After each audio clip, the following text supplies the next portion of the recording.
I think it's really important for people who are members here at Temple Bethel to know that we have a wide diversity of members.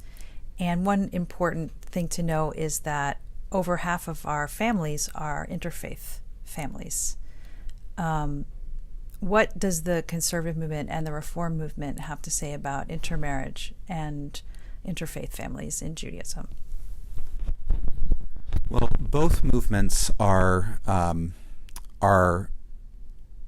theoretically completely welcoming of interfaith families, and the Reform movement has always been fully accepting. Reform rabbis have the choice of whether they want to perform intermarriages or not. The movement doesn't dictate whether they should or shouldn't, but inclusion is very important to both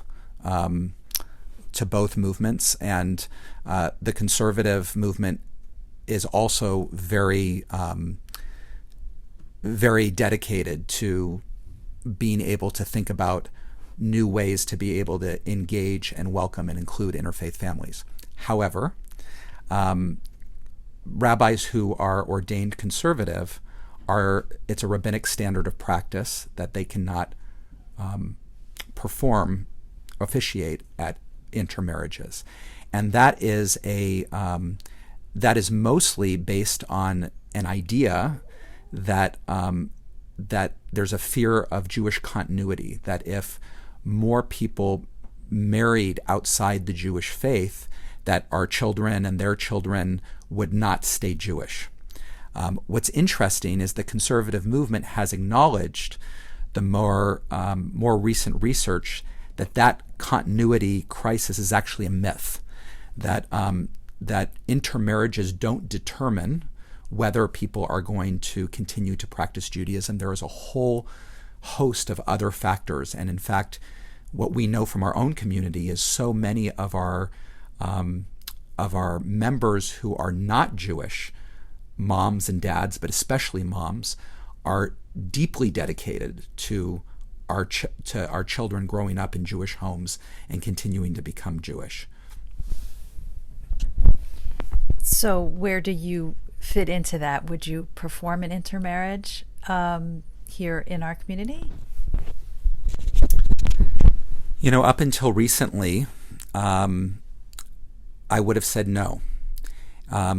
Probably the first couple of years here, I pretty much said no because it was just one of the rabbinic standards of practice as far as being a conservative rabbi. Then as I started to experience our community and experience so much of our interfaith families raising amazing Jewish kids committed to Judaism, it started to not feel right or appropriate or in integrity to myself to not perform those. So but I was still hinging, because if a couple came to me and said that they wanted to get married and they were of two faiths, and they were not completely committed to raising, to having a Jewish home, if they weren't committed to raising a Jewish home, I wouldn't feel comfortable performing the Jewish marriage, because in Jewish tradition, the chuppah is not just a nice symbol. It really is about the commitment to having a Jewish home. So, practicing Christianity and Judaism in a home together in Jewish tradition is not that Jewish home. It's a mixed home and has its own quality and own whatever, but it's not what Jewish marriage is about. So I didn't know how I could say yes to some people and no to others, because I didn't want people to not feel affirmed in their choices to get married as an interfaith couple, because love is love.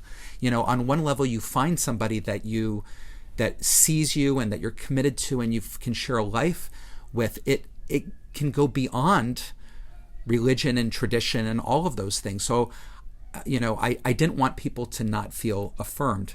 However, when I would meet families that do have that commitment, it feels an integrity to me to affirm that commitment to creating a Jewish home and do that. So the answer is now, yes, under certain circumstances, I would be comfortable performing an intermarriage.